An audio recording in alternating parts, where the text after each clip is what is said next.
I've been asked to introduce Jan because basically the moment Jan and I met, there was this kind of immediate sync that, you know, happens with people who have been, you know, I'm trying to push to open doors for certain things to happen at some level, and then I meet someone else who's been doing the same from slightly different direction, or quite similar actually direction, and then it's like, oh my goodness, this is just incredible.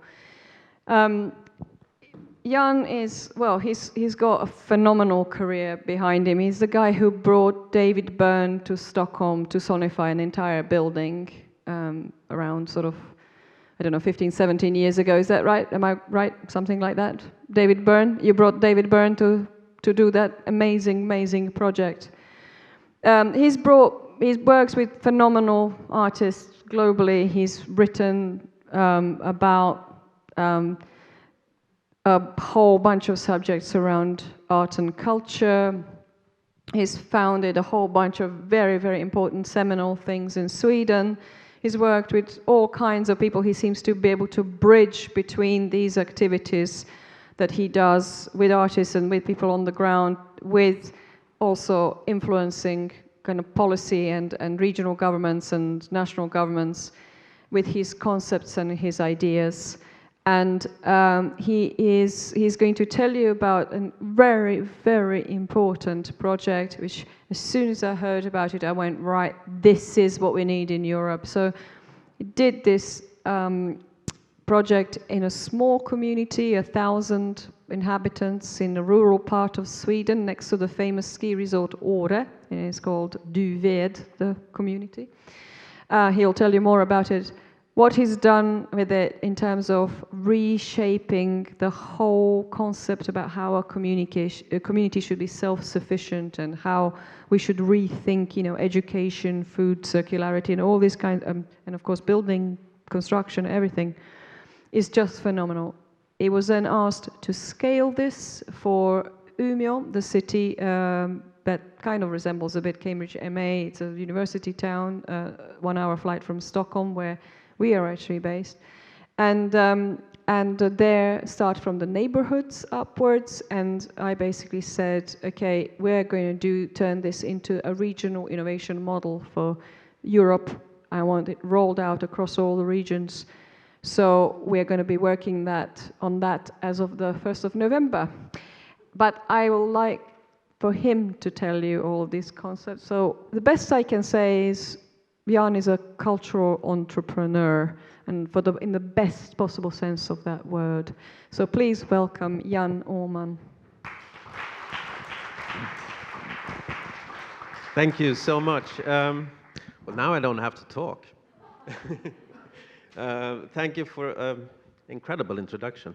I'm actually going to give a little talk that I never gave before, because I'm going to try to summarize a few things on a almost conceptual theoretical level, and then come to those things that Michaela talked about.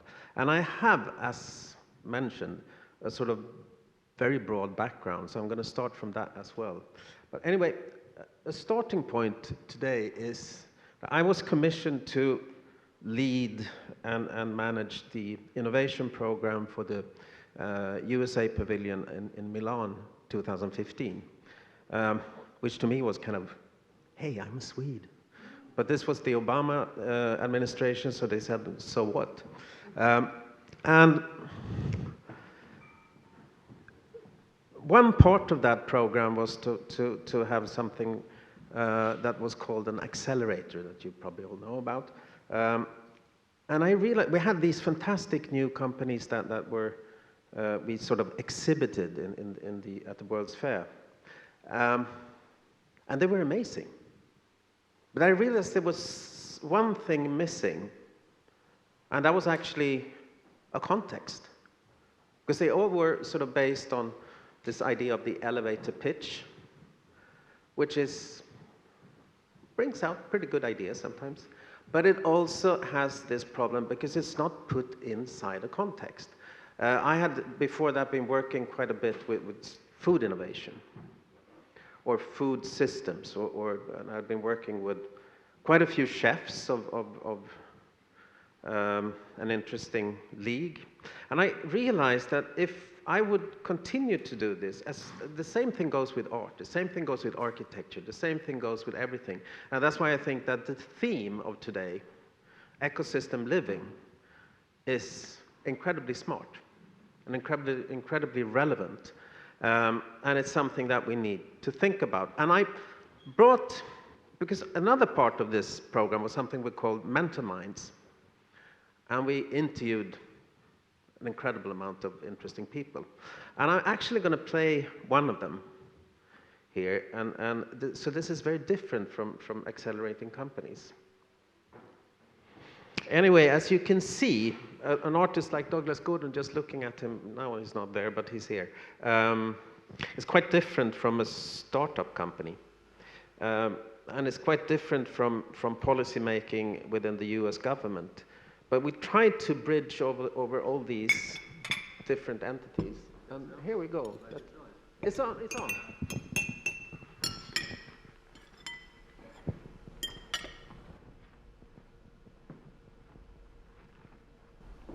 You know, it's a strange word, mentor. It reminds me of the Minotaur. You know, so it's like a half man, half bull, kind of wandering around. What does it mean? Mentorship, being a mentor. I mean, I prefer the word shepherd or the word butcher. Mentor, I'm not sure about that. And you know, since I'm teaching here in Frankfurt, I don't think I'm a mentor at all. I think I'm a shepherd in a way, and possibly a butcher. And when I try to think about who taught me in Glasgow School of Art and in the Slade School of Art, and in other places, I never thought of them as mentors, because that kind of, I don't know, it's too strange for me. Mentorship kind of implies subjective relationship, and that's not something that I like very much. I don't like to listen to anyone. I don't like to be told what to do. I like to grow with someone, and therefore they're not my mentor. They're my kind of, I suppose, my partner, my lover, my child, something like that, you know? And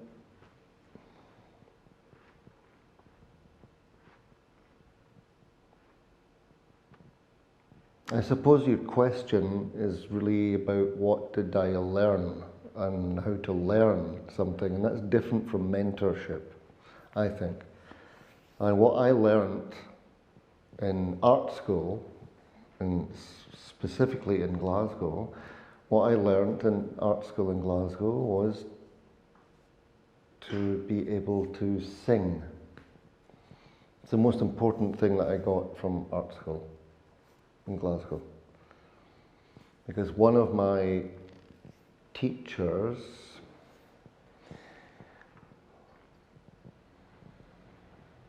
was an amazing singer, and my other teacher was an amazing conduit for him to allow me to sing. So I had two people who were teaching, and they encouraged me and my peer group to sing. And singing is a little bit like drawing, because it's autographic, you know? It's like you do that and no one else can do that. It's completely individual. It's the same way when you go,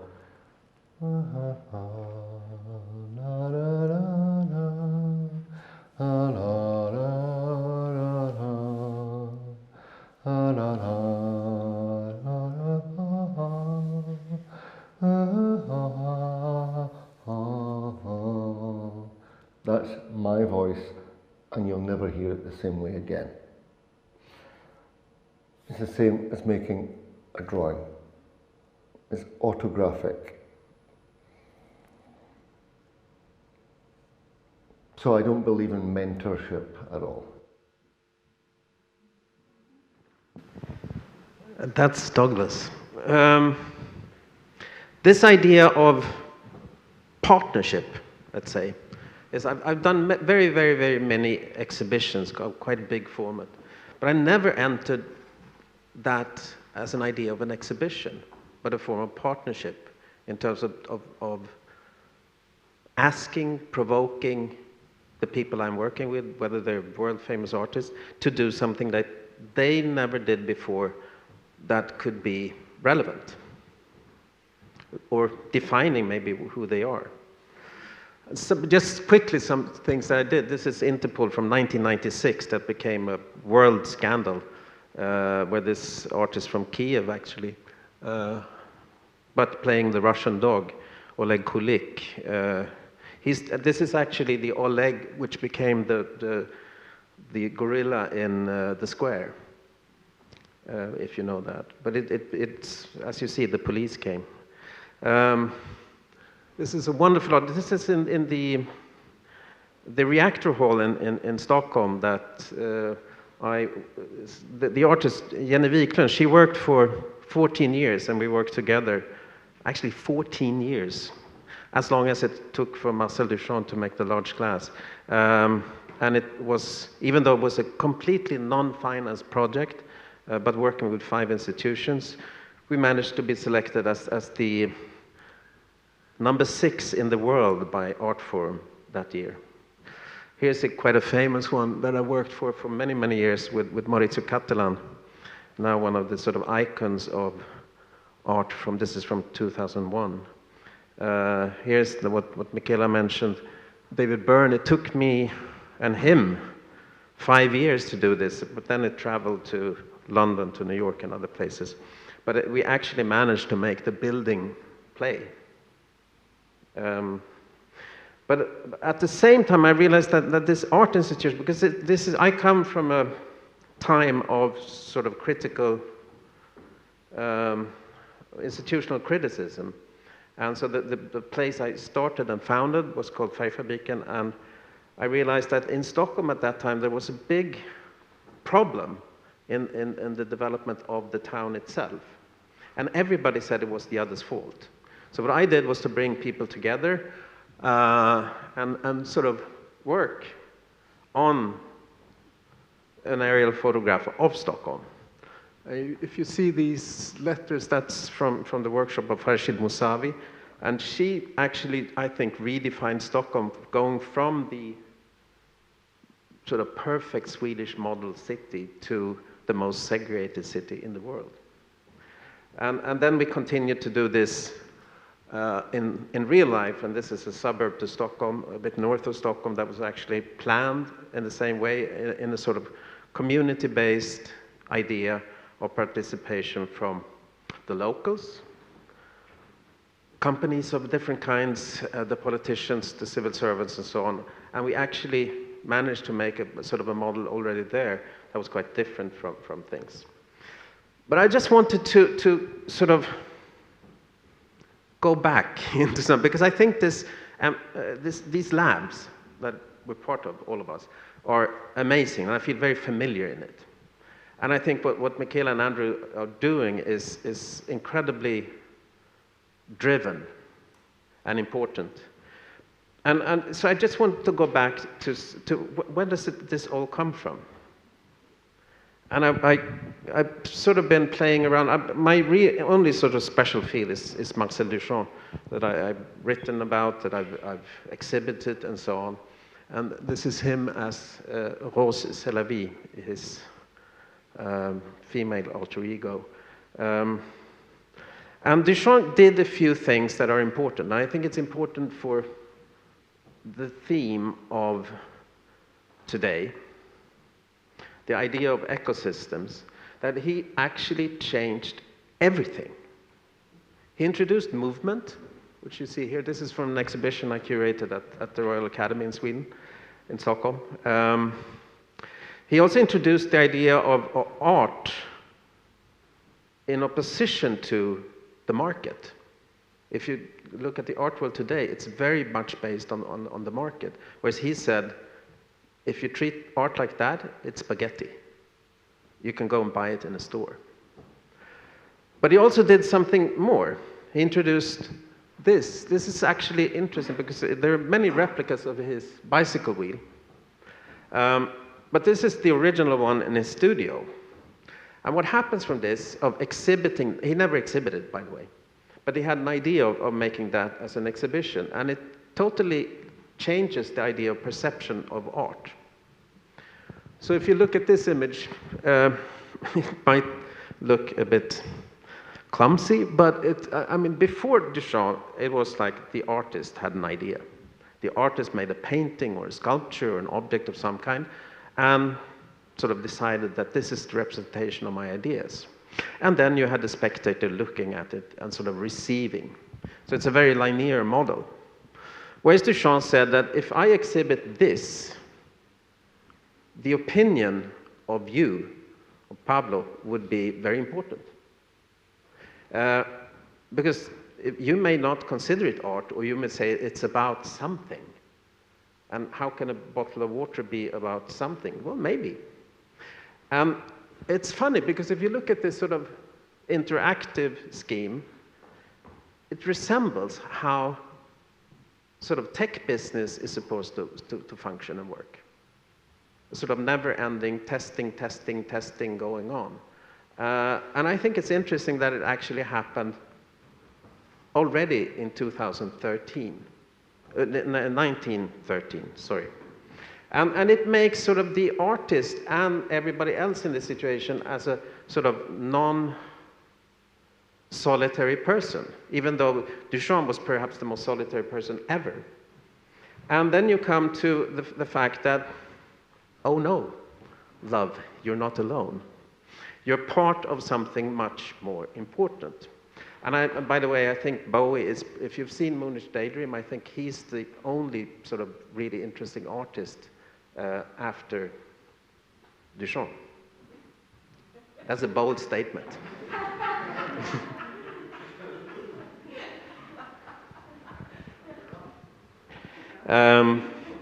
My friends, all these friends, the artists wouldn't like to hear that, but anyway.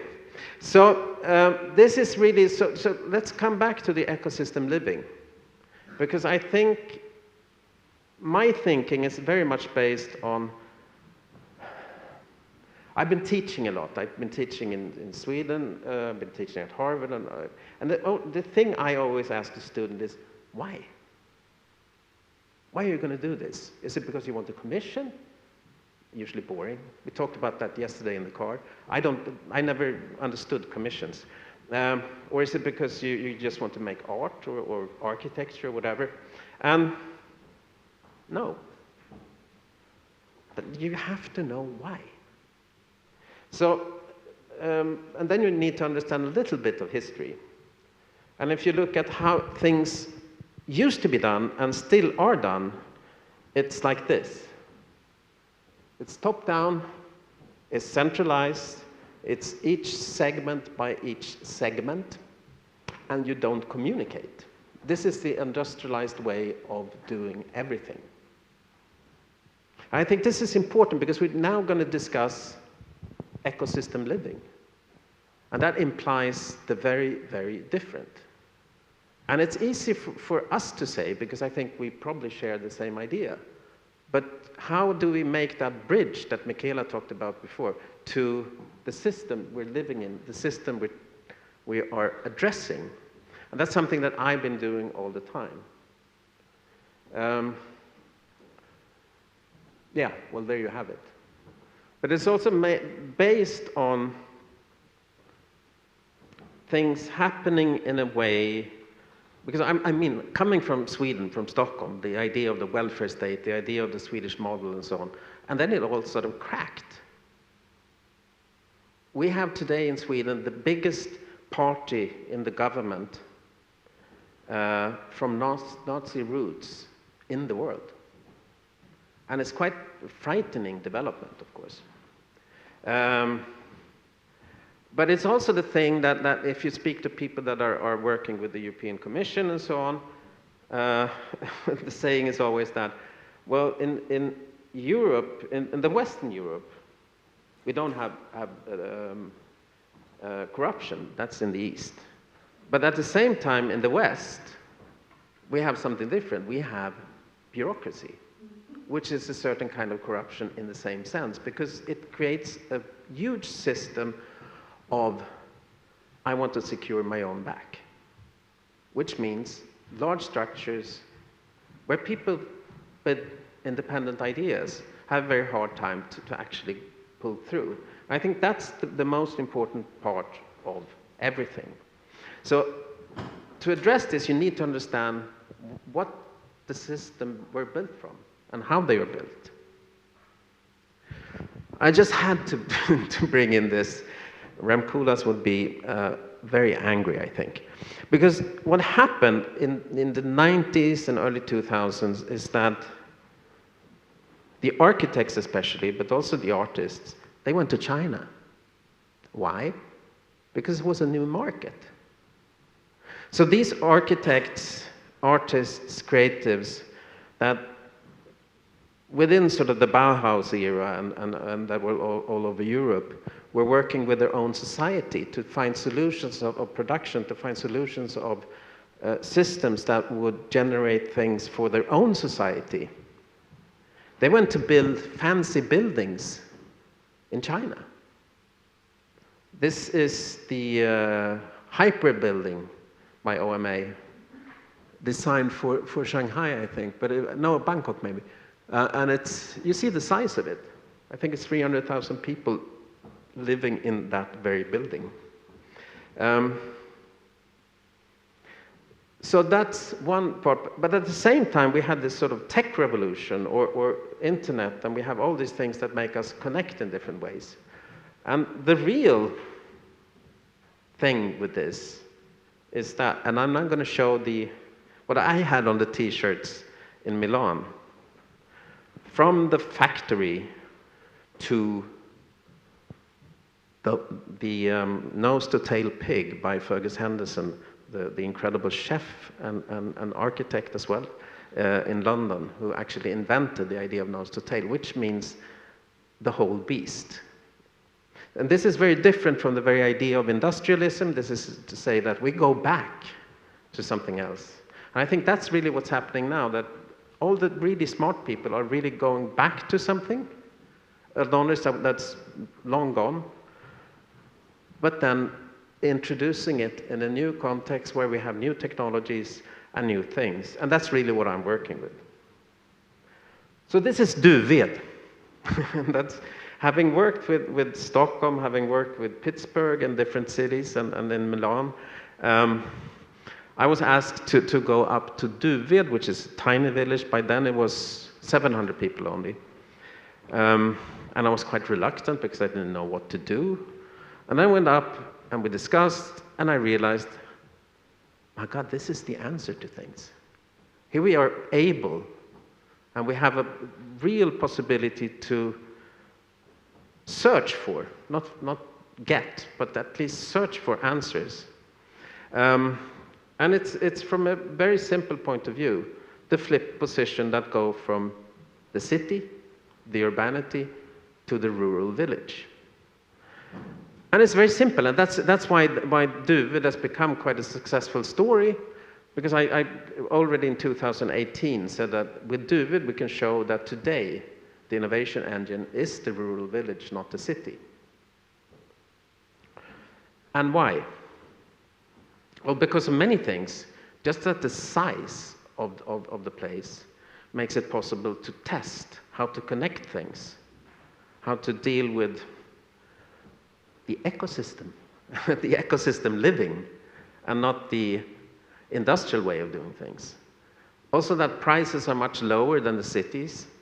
Prices of living, housing in Stockholm has raised to almost hilarious levels, which means that the interesting people are moving out. And what's happening now, at least in Sweden, is that you would find the creative communities outside of the cities, not inside of the cities. But that's not the end. It might end up in the cities as well.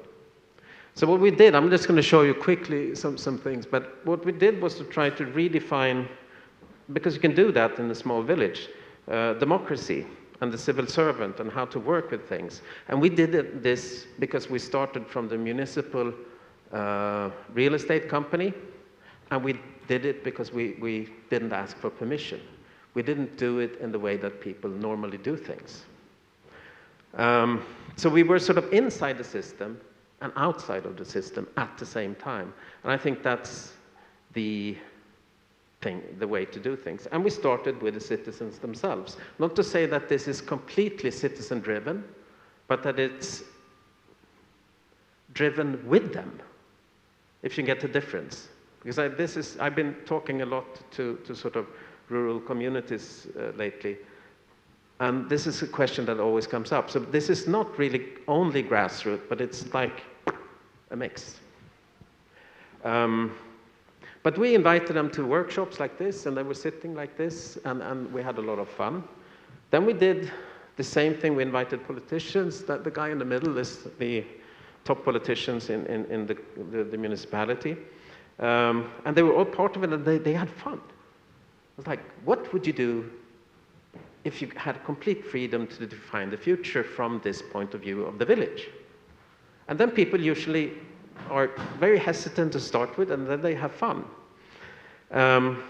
So it's not only the citizens, it's like redefining how can we involve politicians, decision makers, civil servants, and so on.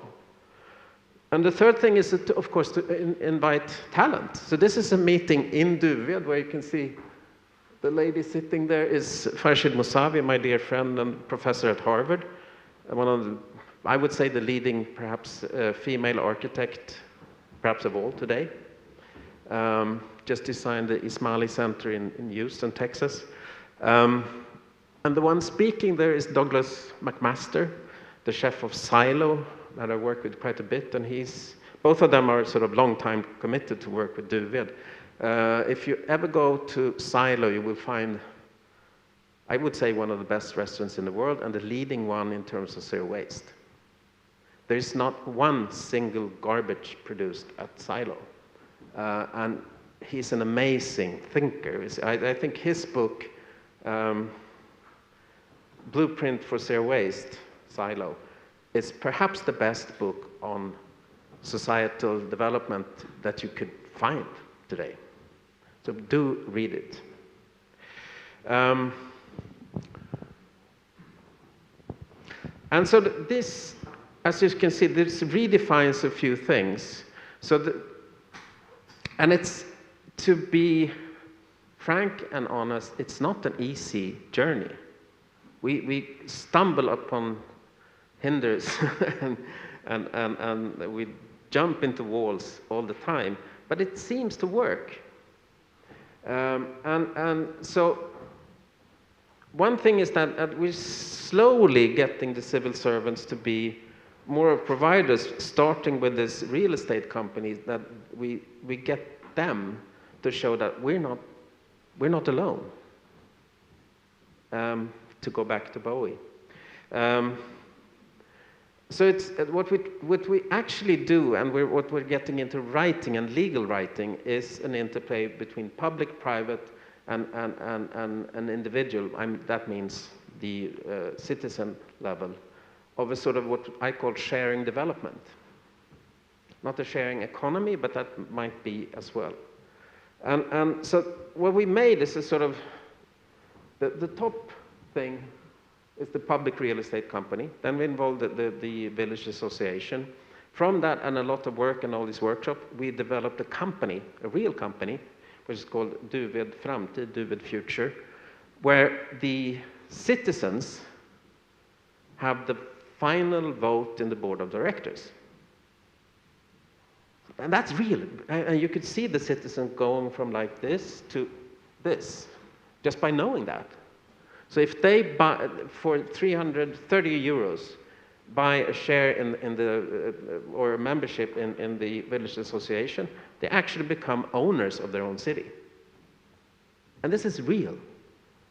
We also got, and then we have, you know, venture capital that can provide for actually doing what we want to do.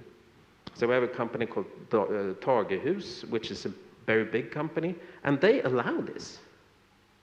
And then you have to negotiate and negotiate and negotiate and renegotiate to make it happen. And we have the municipality choosing the CEO and choosing the chairman. So it's a very delicate thing. And it's all done through me and the CEO of the company. So we work together on a very tight basis. But she being economy and knowing everything about building stuff, and I can play my part. So now we're forming what we call the Swedish Model 2.0, and to go through a Duved exhibition, and then from that scaling, as Michaela said, to Umeå and other places. So it's really sort of a model of how to do things that I feel very happy about that. So from this sort of linear model with different entities and structures, from the factory model, we have a circular model where things are actually interconnected. And we added one thing which was not there before, and that's global and local challenges. That means environment, wars, democracy. And then we make things, in a very simple word said, at the same time.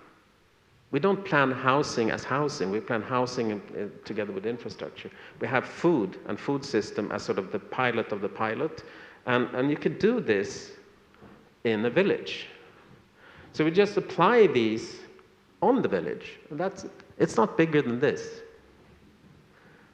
But I think that because coming back to Milan, what was lacking in Milan was the context. Because there were just companies, there was just ideas, there was just brilliant, but not in real life. What we can do here is to bring in everybody. I would like all of you to come, and I hope we can do something together in Duved. Because it's like, okay, everybody has great ideas. Let's test them. Let's test them in real life and see, could this be done in real life, as buildings, as...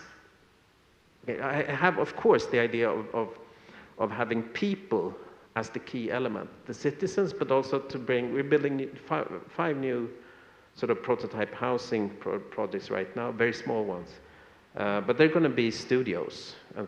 So we're starting a studio program, residency program with writers, architects, designers, and so on.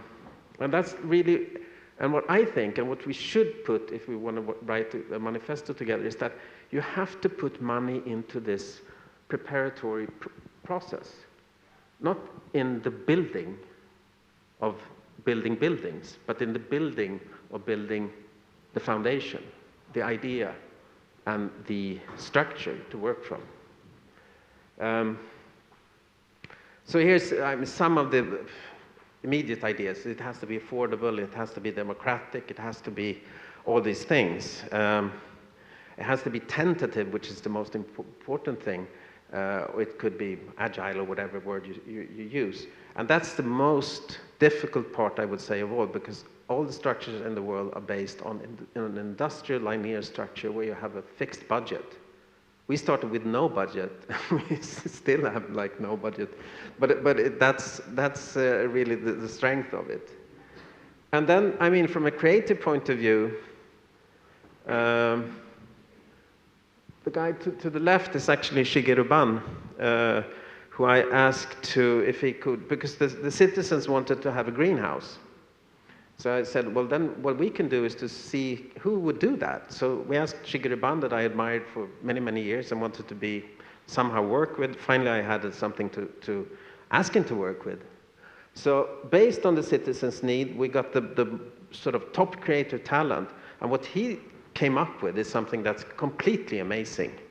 And when I presented the ideas, he just was, the first time I had never met him before, and he came up and we flew him over. And he was sitting quiet after my 2-hour lecture, and just I thought, fuck, he's going to leave. He's going to go back to Japan. But then after this long silence, he said, I'm in shock. And then I said, okay, he's leaving. And then he said, I'm in shock, but in a positive way, because I realized I'm not going to design a greenhouse, but a philosophical icon for a circular society. And that's what he did. You can see a better image here. It's divided into 3 parts. It's a greenhouse. It's sort of a culture house where we can have meetings, lectures, whatever, and stuff like that, because we're starting something we call Campus Without University, where universities are starting to come to us to say, could we have studios there? And they say, of course. And then we have a workplace. So we have all these sort of ideas of flows on how we work and how we prototype and how we test and how we implement and how we could scale. And coming back to the New European Bauhaus, this is a model to the right designed by Adam Davies in Wales, who's actually moving now from Wales to Duved and hopefully also to Umeå. He's amazing. He designed this lamp for us, based on the mycelium process and based on visits locally. And this is the restaurant we started. It's called Trädgården, the garden. And everything is almost, like 90% is produced within this little village. A few things like, well, maybe 1 or 2 miles outside. And the food system is quite easy. It's really because, I mean, we have a plot of land here. Let's garden. We have a guy who's producing meat. Okay, let's see that. And then you connect the restaurants with the public sector, and suddenly you have a connected food system. It takes a while. It takes a few years. So it's not a startup. It's a new system. And then we connect the food and the food production and the farming with reusing the material. So that becomes a new design process, a new knowledge in producing, let's say, regenerative design. And we do it by being very limited. It's a very limited scale. So we only work with like the city center or the village center, and we cannot control that. Outside of this, prices have already gone up 3 times. And that's terrible in many ways. But we don't have the legal access to avoid that. But we can control what's happening inside the center. So there's going to be lots of affordable housing, lots of rental apartments, and so on. And we have a big idea on the infrastructure to completely reduce cars in the city center, and to have these village hubs where we have root cellars, carpools, and blah, blah, blah. And storage. Instead of just producing housing, we invited 5 architects, or actually 6, because Farshid was in this too, Farshid Musavi, and now she's doing something else. So these are the first 5 houses. incredibly interesting architect. Mia Hegg was actually the project manager of the Bird's Nest in Beijing. So she did that Asian tour.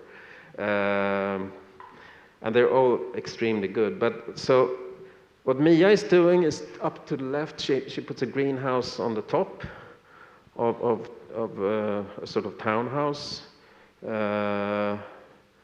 Lisa, who is doing the next one, is 8 minimal rooms, almost like hotel rooms, in a communal house where there's a lot of interest already to go there. We have to the right up there is Carmen Izquierdo. She's Spanish but living in Sweden for the moment, and she's incredibly good in construction. And then we have Shidi Shaigan. She comes from Tehran, but lives for the moment. She moved from Hong Kong so she's our local architect. And then we have Anders Johansson, who does a fantastic studio house. And as Michaela said, surprise, surprise, it works on cities as well. It really does. So by testing this in a village, we can move to cities. This is the city of Umeå. And we normally think that urbanity is defined. And it's never been. The city of today should not be the same as the industrial city, based on big cars on avenues and things like that. And what we discovered in Umeå is that 2 main roads that used to be European roads are now transformed. So we said, this is an opportunity to build a sort of a village model of a city inside a city. And I hope we're going to get there. It's really interesting, because I think this is a way of creating a kind of a community idea, where we also take, if you see the circles, we're proposing to have a stronger take of sort of political decision-making power within those circles. And that's fun. And then we proposed a very complex, a very simple, but it looks complex strategy, where we actually involve the citizens, not to just have opinions and ideas on we want to connect to this and this and that, but actually be part of what kind of a city do we want. And it's not harder than that, it's easy. That's, to me, ecosystem living. Because you have to involve ideas, you have to involve competence, you have to involve technology, you have to involve everything into what's actually going to be built. And that could be something very different. And that's why I think we need to collect all the creative minds in the world to do a few examples of this. And I think that's what we're going to work with. No? Michaela?